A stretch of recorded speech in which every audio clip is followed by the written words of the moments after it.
안녕하세요. 이번에는 자료 구조의 복잡도, 그중에서 지금 시간 복잡도하고 공간 복잡도에 대해서 다뤄볼게요. 자, 일단은 자료 구조란 효율적으로 데이터를 관리하고 수정, 삭제, 탐색, 저장을 할 수 있는 데이터의 집합을 말해요. 그다음에 시간 복잡도는 시간 복잡 그 알고리즘에 수행되는데 걸리는 시간을 입력과 크기와 관련하여 분석하는 방법이고 알고리즘 성능을 측정할 때 입력 크기의 n에 따라 실행 시간이 얼마나 빠르게 증가하는지 나타내요. 이를 비고 표기법으로 나타내고 최악의 경우에는 알고리즘에 얼마나 많은 작업을 수행해야 하는지 설명해요. 그리고 공간 복잡도. 공간 복잡도는 알고리즘이 실행될 때 사용되는 메모리의 양을 입력 크기와 관련하여 측정해요. 공간 복잡도의 알고리즘에 사용하는 고정된 메모리의 양과 입력 크기에 따라 추가로 필요한 메모리 양이 포함됩니다. 그리고 표기법은 그 알고리즘을 추상적으로 표현하고 입력이 증가함에 따라 그 알고리즘의 실행 시간이 얼마나 변하는지 나타내요. 비곱 표기법에서는 상수 시간은 무시되고 입력 크기의 n에 대한 주요 성능의 성능 변화를 나타내는 지수만 고려돼요. 어, 5원, 이게 상수 시간에는 입력 크기와 상관없이 항상 일정한 시간이 걸리는 알고리즘이고, 그 다음에 여기 로그 시간은 입력 크기가 커질수록 시간이 느리게 증가하는 경우, 보통 이질 탐색에서 발생해요. 그래서 처음에는 커지지만, 나중에 시간이 지날수록 이제 천천히 증가하게 되는 거죠. 그 다음에 선형 시간, 그리고 ON, 입력 크기에 비례해서 시간이 증가하고, 그리고 즉, 입력 크기가 커지면 수행 시간이 그만큼 증가하는, 비례하는 알고리즘이에요. 그리고 N, 로그 N, 그 퀵 정렬이나 병합 정렬 같은 효율적인 정렬 알고리즘에서 자주 등장하는 시간 복잡도입니다. 그래서 정렬 작업은 대체로 N, 로그 N의 시간 복잡도를 가져요. 그리고 ON, ON 제곱, 2차 시간, 축적된 반복문이 있을 때 발생하고 입력 크기가 커질수록 시간이 제곱 비율로 증가해요. 그다음에 OEN, 어, EN승, 기술시간, 재기적으로 분개하여 모든 경우의 수를 탐색하는 알고리즘에서 발생하고 입력 크기가 조금만 커져도 실행 시간이 급격하게 증가하게 됩니다. 그래서 따라서 ON 제곱에서는 이렇게 지수함수, 지수함수로 이제 급격하게 이거 시간에 따라서 급격하게 증가하는 모습을 보여줄 수 있고 ON은 이제 Y는 X 그래프로 이렇게 비례하면서 증가하게 돼요. 그 다음에 이 이제 로그 함수, 로그에는 이제 처음에 증가하다가 시간이 지나면서 천천히 증가하게 되고, 상수 그래프인 이제 5일은 이제 일정하게 증가하는 모습을 보여줄 수가 있죠. 그래서 배열에서 최대값 찾기는, 이거는 배열에 있는 요소를 하나씩 비교해서 가장 큰 값을 찾는 알고리즘이에요. 그래서 시간 복잡도는 ON이에요. 왜냐하면 배열의 모든 요소는 한 번씩 비교해야 하기 때문에 입력 크기는 n에 비례하는 시간이 필요합니다. 그다음에 이짐 탄색입니다. 이짐 탄색은 이제 정렬된 배열에서 특정 값을 빠르게 찾는 알고리즘이에요.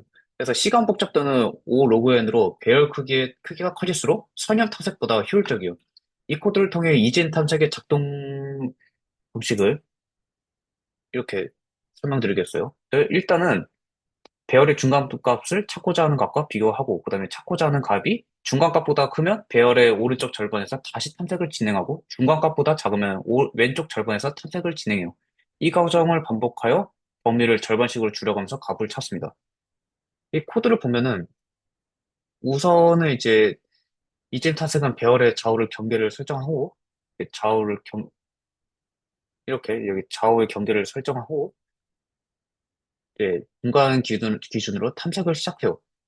그 다음에 여기서 중간 위치 계산해서 배열의 가장 왼쪽에 있는 인덱스를 레프트, 가장 오른쪽에 있는 인덱스를 라이트로 설정합니다. 그래서 두 값을 이용해 중간 위치를 계산할 수 있어요. 그리고 이 중간 위치에 있는 값을 우리가 찾는 타겟과 갖는 값이 같다면 그 값은 찾은 값이므로 중간 위치의 인덱스를 반환해요. 하지만 그 중간 값이 타겟보다 이제 작게 되면은 찾으려는 값은 오른쪽에 있을 확률이 커요. 그래서 따라서 왼쪽 값 경계를 중간 오른쪽 뭐요? 경계를 중간 값보다 오른쪽으로 옮겨지게 되는 거죠. 그 다음에 반대로 중간 값이 타겟보다 크다면 오른쪽에 있을 가능성이 없으므로 중간, 오른쪽 경계를 중간 것보다 왼쪽으로 옮기게 됩니다. 이 과정을 이제 레프트가 라이트보다 커질 때까지 반복합니다. 근데 만일 값을 찾지 못하면은 이렇게 마이너스 1로 이제 반환하여 값을 찾지 못했음을 나타내요. 그래서 이 알고리즘은 그 배열이 그 매, 매번 반으로 나누어지기 때문에 시간 붙였다가 로그 n으로 매우 효율적이고요. 예를 들어서 1000개의 요소가 있는 배열에서 이진 탐색을 사용하게 되면 최대 10번만 비교하면 값을 찾을 수 있게 됩니다. 따라서 이진 탐색은 대규모 데이터에서 매우 어, 유용한 탐색 방법입니다. 다음에 퀵 정렬입니다. 퀵 정렬은 이제 분할 정복, 그리고 알고리즘의 대표적인 예고, 그리고 피벗을 기준으로 데이터를 두 그룹으로 나누고 재기적으로 각 그룹을 정렬하는 방식이에요. 그래서 평균적으로 매우 빠른 성능을 보이는 정렬 알고리즘이에요. 그래서 이거에 대한 핵심 원리는 그 정렬을 먼저 배열해서 피벗을 하나 선택한 뒤 이 피벗을 작은 값을 왼쪽으로, 큰 값들은 오른쪽으로 분할해요. 그 후 그 분할된 부분 배열에 대해 동일한 과정에서 재기적으로 반복해 배열을 정렬하는 방식이에요. 이 과정에서 정렬이 이루어지는 중요한 단계는 바로 즉 분할이죠. 이거에 대한 동작 원리를 코드에 보여주기 앞서서 한번 설명해 드려볼게요. 배열에서 임의의 값을 피벗으로 선택하고 피벗보다 작은 값들을 피벗으로 왼쪽으로, 큰 값들은 피벗의 오른쪽으로 이동시켜요. 기준으로 두 부분을 배열로 나누고 각각에 대해 재기적으로 퀵 정렬을 수행합니다. 이 코드를 보시면은 먼저 이거 퀵솔트 메서드를 보면 배열의 두 인덱스 로우하고 하이 기준으로 배열을 재기적으로 나눠요. 그 다음에 로우가 로우가 하이보다 작을 때 조건이 참일 때, 즉 배열에 정렬한 요소가 두 개 이상의 정렬을 진행해요. 그 다음에 어, 파티션 메서드를 통해 이 파티션 메서드를 통해 뭐야 사용해 배열을 두 부분을 나누고 피벗 최종 위치를 계산해요. 그리고 피벗 기준으로 왼쪽, 오른쪽 배열로 다시 이렇게 정렬하게 됩니다. 이렇게 정렬하게 돼요. 그 다음에 파티션 단계는 배열의 특정 구간을 피벗으로 기준으로 나누는 과정이에요. 먼저 피벗이라는 피벗 값을 선택하는데 여기서는 배열의 마지막 요소 그 어딨지?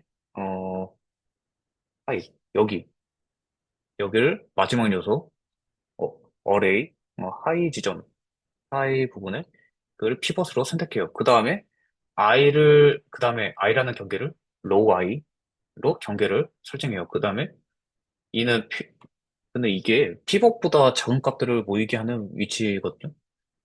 그래서 반복문 소문 여기서 이게 돌면서 그 어레이의 그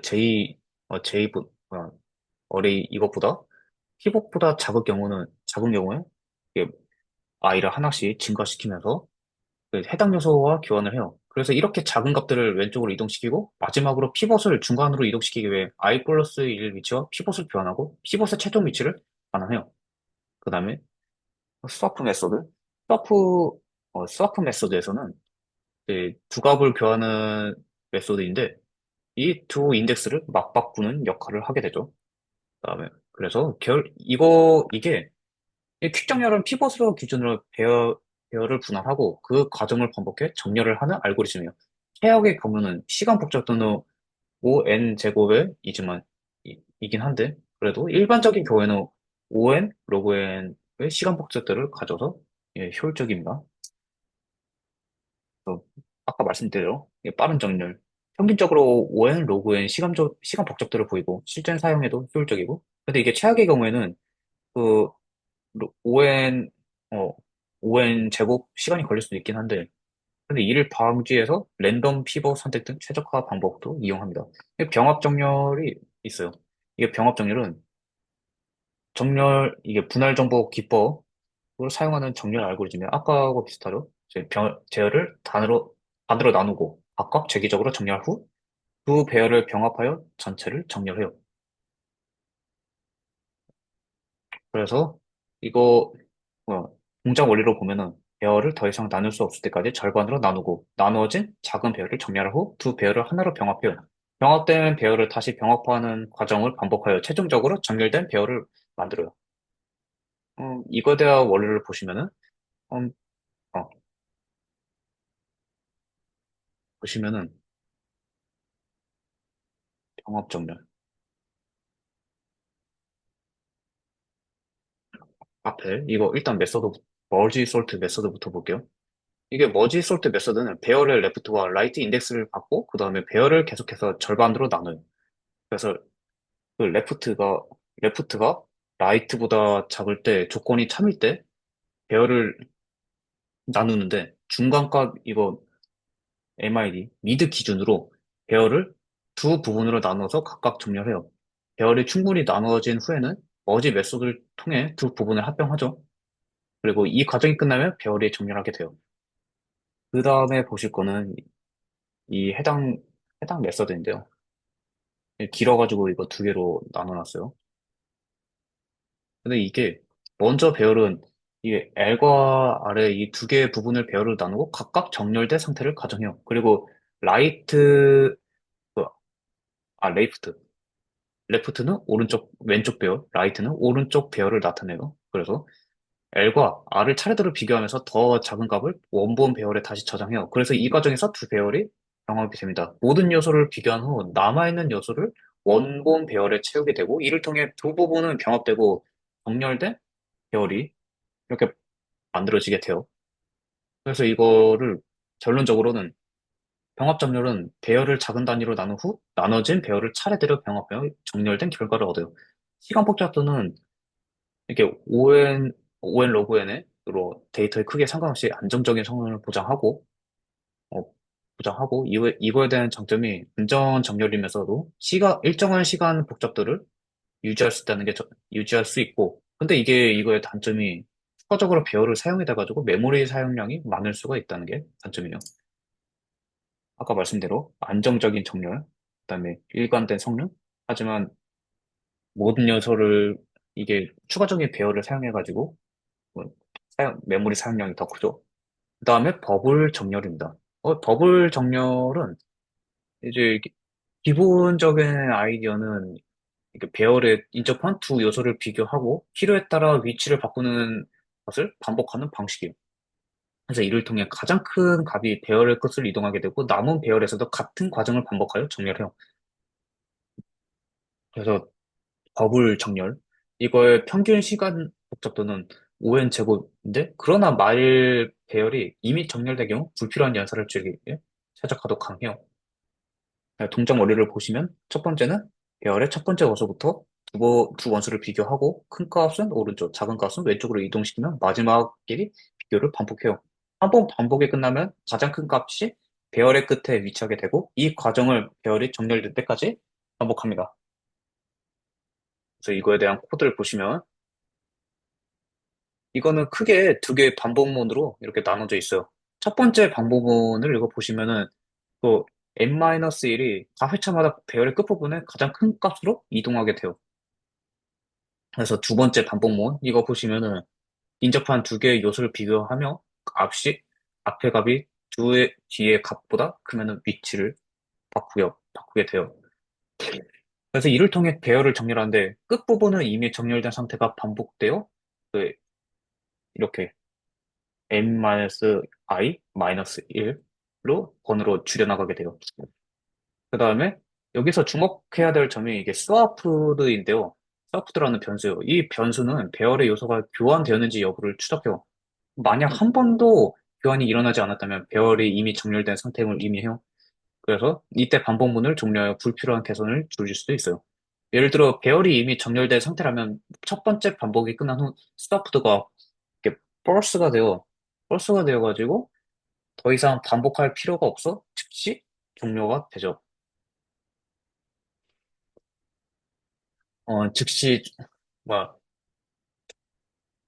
즉시 뭐 종료가 되면서 그리고 이를 통해 버블 정렬의 성능을 좀 더 최적화할 수가 있게 돼요.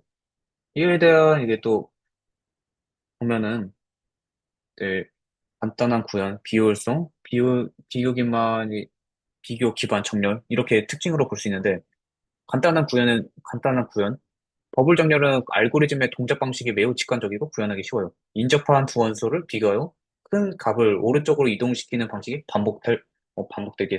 반복이 되죠. 비효율성으로 보면은 버블 정렬은 인접한 원소들만을 교환하면서 정렬을 진행하기 때문에 효율성이 떨어져요. 큰 데이터셋에서는 다른 정렬 알고리즘에 비해 매우 비효율적이요.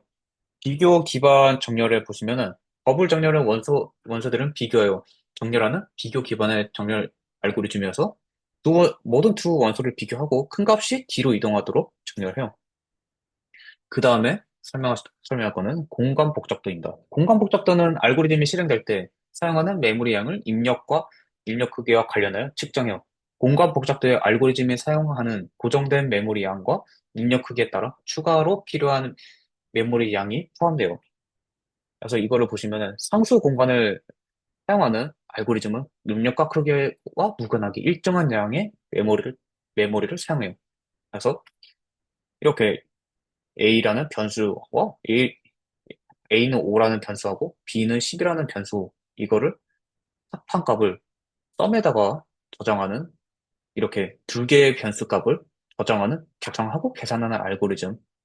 이렇게 입력과 크기와 무관하게 데이터를, 일정한 양의 메모리를 사용하게 되는 거죠. 저희가 어, 이미 두 개의 변수의 값을 저장을 했으니까요.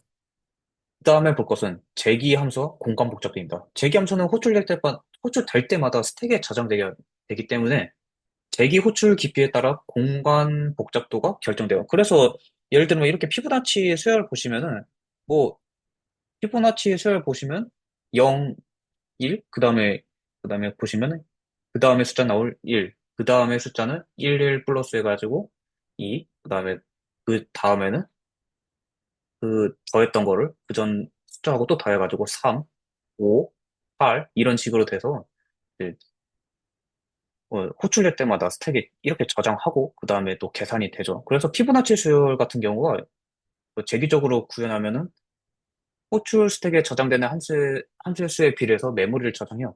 그래서 얘는 5회의 공간 복잡도를 가지게 돼요.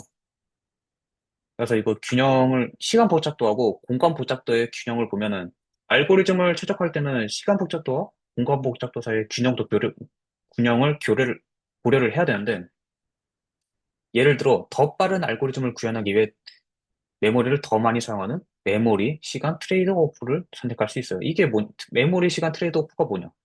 알고리즘의 성능을 최적화할 때 사용하는 중요한 개념으로 사용량과 실행 시간 사이의 균형을 맞추는 방법을 의미해요. 일반적으로 알고리즘에서 더 많은 메모리를 사용하면 실행 시간을 줄일 수 있고, 반대로 메모리를 덜 사용하면 실행 시간이 늘어날 수 있게 되죠. 그래서 이게 두 가지로 진짜 간략하게 요약하자면, 시간 복잡도는 시- 입력 크기의 n에 따라 알고리즘이 얼마나 빨리 동작하는지 분석하고, 일반적으로 비곡표기법을 통해 나타내고, 알고리즘이 처리할 작업의 양을 예측하게 돼요. 공간 복잡도는 입력 크기 n에 따라 알고리즘이 얼마나 많은 메모리를 사용하는지 분석합니다. 그래서 이를 통해 사용량을 최적화하게 되는 거죠. 이로써 네, 자료 구조 복잡도에 대한 설명을 마치도록 하겠습니다.